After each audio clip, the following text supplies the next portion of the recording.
সকল বন্ধুদের জন্য রইল অনেক অনেক ভালোবাসা এবং শুভকামনা। আমি আজকে আপনাদের মাঝে নারকেলের দুধ দিয়ে হাঁসের মাংসের একটা রেসিপি নিয়ে আসলাম। কেমন লাগছে বন্ধুরা জানাতে কিন্তু ভুলবেন না। তবে সম্পূর্ণ ভিডিওটি দেখে আমাকে ছোট্ট একটা কমেন্ট রেখে জানিয়ে যাবেন। আশা করছি আপনাদের কাছে আজকের রেসিপিটা ভীষণ ভীষণ ভালো লেগে যাবে আর সবাই আমার সঙ্গে থেকে যাবেন। আপনারা আমার সঙ্গে থাকুন, আমি আছি আপনাদের সঙ্গে সর্বক্ষণ সব সময়। বন্ধুরা, নারকেলের দুধটা খুব সুন্দর করে বের করে নিয়েছি। নারকেলের দুধ দিয়ে হবে হাঁসের মাংস রান্না। সবাই চলে আসুন কিভাবে আমি হাঁসের মাংসটা রান্না করি নারকেলের দুধ দিয়ে জল ছাড়া। তবে সঙ্গে থাকুন, আশা করছি ভীষণ ভালো লাগবে আজকের রেসিপিটি।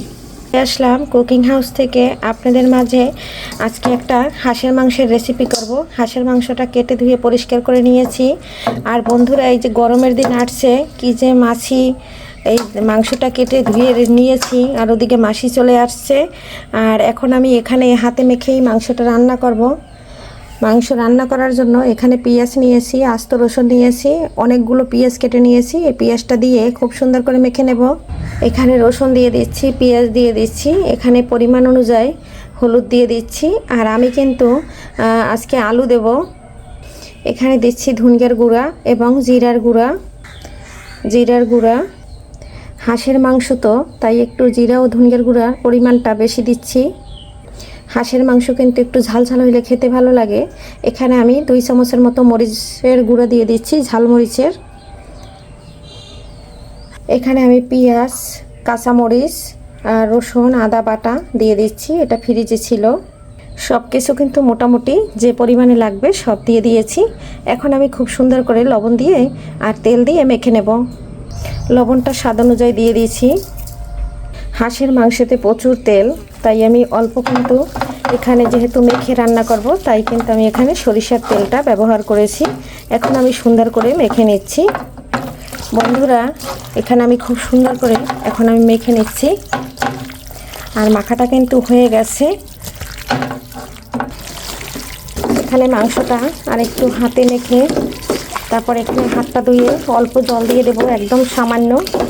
হাঁসের মাংসের ভিতরে যে জলটা আছে সেটাই কিন্তু আমার হাঁসটা কষানো হয়ে যাবে। একদম কষি হাঁস, আর এখানে কিন্তু প্রচুর তেল হয়েছে। আর হাঁসের মাংস তো আমরা সবাই জানি অনেক তেল হয়, তাই বন্ধুরা তেলের পরিমাণটা একটু কম দিলেই ভালো হয়। তেলটা বেশি ভেসে থাকলে খাওয়া কিন্তু যায় না। আর আমি হাঁসের মাংস রান্নাটার পরে কষানোর পরে আমি কিছুটা নারকেলের দুধ দিয়ে কষিয়ে নেব। এই যে একদম হাতটা ধুয়ে অল্প একটু জল দিয়ে দিয়েছি। এরপরে আমি কড়াইটা একটু কাঁচিয়ে নিচ্ছি। তারপরে একটা ঢাকনা দিয়ে ঢেকে চুলাটা অন করে দেব। মাংসে আলু না দিলে আমার ছেলের চলে না, তাই এই যে আলুটা কেটে নিয়েছি আর এই আলুটা দিয়ে রান্না করব। প্রথমে মাংসটা আমি কষিয়ে নেব ভালো করে, তারপরে আলুটা দিয়ে দেব। আর হাঁসের মাংসটা এভাবে কষিয়ে রান্না করলেই বেশি ভালো লাগে খেতে। হাতে মেখে কষাতে হয়, তাহলে বেশি মজা হয় খেতে। আর এখন আমি ঢাকনা দিয়ে ঢেকে দিয়েছি। আর জালটা প্রথমে একটু হাই হিটে আছে, তারপরে জালটা কমিয়ে দেব। বন্ধুরা, এই যে 5 মিনিট পরে আমি চলে আসলাম। এখন আমি এখানে কয়েকটা এলাচ থেতো করে নিয়েছি, এটা দিয়ে দেব। এখানে নিয়েছি দারচিনি বড় বড় কয়েক টুকরা, আর নিয়েছি কয়েকটা লং। এখন আমি নেড়ে চেড়ে দেবো। এভাবে হাঁসের মাংস রান্নলে হাঁসের যে একটা গন্ধ সেটা কিন্তু থাকে না, তার জন্য তখন কিন্তু আমি মশলাটা দিই নাই। আর বন্ধুরা দেখুন কতটা তেল ছেড়ে দিয়েছে, কারণ মাংসে প্রচুর কিন্তু তেল হয়েছে।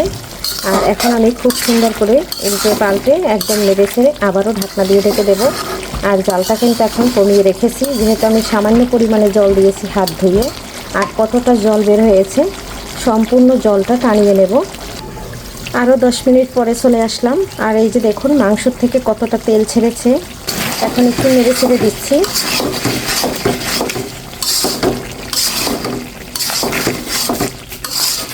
বন্ধুরা, নেড়ে ছেড়ে খুব সুন্দর করে একদম, আর মশলাটা কিন্তু আমার একদম পারফেক্ট আছে। আর এভাবে আস্ত রসুন দিলে মাংস খেতে কিন্তু দারুণ লাগে। আর এখন দিয়ে দেব কেটে রাখা আলুটা, এটা দিয়ে কষিয়ে নেব আরও 10 মিনিট। আর এই ফাঁকে আমি নারকেলের দুধটা করে নেব।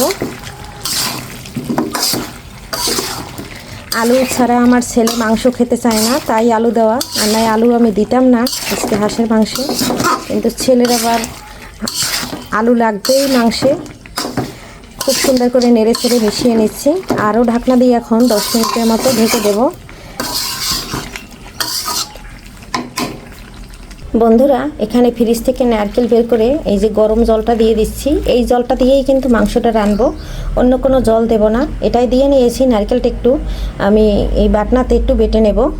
এখন আমি এটা দিয়ে একটু নারকেলটা একটু বেটে নেব, তাহলে কিন্তু দুধটা সম্পূর্ণ বের হবে। যেহেতু আমার ফ্রিজে ছিল নারকেলটা, তাই গরম জল দিয়ে এভাবে করে নিলে দুধটা কিন্তু সহজেই বের হয়ে যাবে। আর এভাবে নারকেলের দুধ দিয়ে যদি হাঁসের মাংস রান্না করা হয়, খুবই মজা লাগে খেতে। বন্ধুরা, নারকেলটা একদম বাটনাতে বেটে নিয়েছি। এখন আমি দুধটা বের করে নেব। আর দুধটা বের করে তারপরে কিন্তু আমি হাঁসের মাংসটা আরেকটু নেড়ে চেড়ে তারপরে দিয়ে দেব। বন্ধুরা, এই যে বন্ধুরা, এখন আমি হাই হিটে রান্না করব। আমি কিন্তু 40 মিনিটের মতো লো হিটে রান্না করে নিয়েছি। আর এই যে দেখুন, মাংসটা কিন্তু একদম কষানো হয়ে গেছে। আর এই পর্যায়ে এভাবে কিন্তু আপনারা জল ছাড়া একবার হইলেও হাঁসের মাংস রান্না করে দেখবেন যে কতটা টেস্টি হয় খেতে। আর আপনাদের দেখাচ্ছি যে আমার আলুটাও একদম সিদ্ধ হয়ে গেছে। এখন এই পর্যায়ে দিয়ে দিচ্ছি আমি নারকেলের দুধ। আর এখানে এই দুধটা কিন্তু আমি গরম জল দিয়ে করে নিয়েছি। অবশ্যই আপনারা গরম জলটা ব্যবহার করবেন। এখন আমি হাই হিটে রান্না করে নেব 10 মিনিট। 10 মিনিট রান্না করার পরে আমি কিন্তু ফোড়ন দিয়ে দেব, কারণ হাঁসের মাংসতে অবশ্যই আপনারা চেষ্টা করবেন ফোড়ন দিয়ে রান্না করার। আর এভাবে যদি কখনো কেউ নারকেলের দুধ দিয়ে হাঁসের মাংস রান্না না করে থাকেন, একবার অন্তত রান্না করবেন। আর এই যে জালটা বাড়িয়ে দেওয়ার সাথে সাথে ফুটে উঠেছে, কারণ আমার নারকেলের দুধটা একদম গরম জল দিয়ে তৈরি করা। বন্ধুরা, খুব সুন্দর করে নেড়ে ছেড়ে দিচ্ছি। আর এখানে কিন্তু নেড়ে ছেড়ে আরও 10 মিনিট আমি রান্না করে নেব।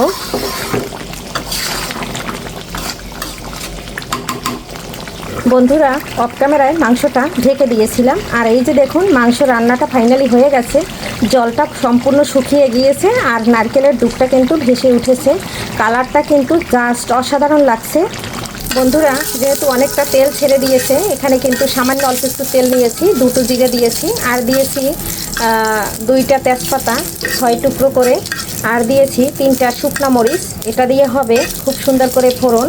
আপনারা চাইলে তেল আরও বেশি দিতে পারেন, তাহলে খেতে ভালো লাগবে না। যেহেতু নারকেলের দুধে কিন্তু তেলের পরিমাণটা থাকে, আর যেহেতু আমি সরিষার তেল দিয়ে হাতে মেখে নিয়েছি, এর জন্য আমি আর চাচ্ছি না যে অনেকটা তেল দিই। আর হাঁসের মাংসের তেলটা কিন্তু একদম খুব সুন্দর করে ভেসে উঠছে আর প্রচুর তেল হয়েছে। ফোড়নটা ভাজা হয়ে গেছে। এখন আমি চুলায় দিয়ে মাংসের মধ্যে দিয়ে দিচ্ছি। বন্ধুরা, এই যে দিয়ে দিলাম, দিয়ে এখন একটু নেড়ে ছেড়ে দিচ্ছি। এই পর্যায়ে দিয়ে দেবো গরম মশলার গুঁড়া। এখন দিয়ে দেবো ফেলে রাখা কাঁচামরিচ, তাহলে খুব সুন্দর একটা ফ্লেভার আসবে। আর এখন আমি জালটা একদম লো আঁচ করে রেখেছি যাতে নিচে ধরে না যায়। এখানে আমি ফেলে দেওয়া কাঁচামরিচ দিয়ে দিচ্ছি। আর এই কাঁচামরিচটা এই সময় দিলে পরে এর খুব সুন্দর একটা ফ্লেভার আসে। এখানে দিয়ে দিচ্ছি মাংসের মশলা। এখানে আছে গরম মশলা, সম্পূর্ণ গরম মশলা দিয়ে আমি গুঁড়ো করে নিয়েছি। আর বন্ধুরা, রান্নার শেষে অবশ্যই গরম মশলার সম্পূর্ণ মশলা একসাথে দেওয়ার চেষ্টা করবেন। এটা কিন্তু মাংস রান্না করতে যে যে মশলা লাগে, সেই মশলাগুলো আমি বাসায় কিন্তু একসাথে ভেজে খুব সুন্দর করে গুঁড়ো করে রেখে দিই। আর যখন আমি মাংস রান্না করি তখন মাংসতে ব্যবহার করি। এখন আমি নেড়ে চেড়ে দিচ্ছি। এখন আমি 2 মিনিটের জন্য ঢাকনা দিয়ে ঢেকে রাখবো। আর জালটা কিন্তু একদম কমিয়ে রেখেছি। ঢাকনা দিয়ে 2 মিনিটের জন্য একদম ঢেকে রাখলাম। বন্ধুরা, 2 মিনিট পরে চলে আসছি। এই যে দেখুন ফিটনেসটা। এখন আবার একটু নেড়ে চেড়ে দিচ্ছি। কাঁচামরিচের ফ্লেভারটা কিন্তু একদম বের হয়ে গেছে। গরম মশলাটা কিন্তু খুব সুন্দর করে মাংসের ভিতরে প্রবেশ হয়ে গেছে। এই পর্যায়ে জালটা অফ করে দিচ্ছি। জালটা অফ করে এখন আমি নামিয়ে নেব।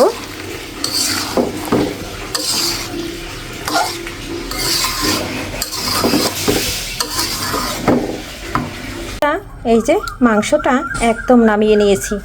একদম মাখা মাখা রান্না ডান হয়ে গেছে।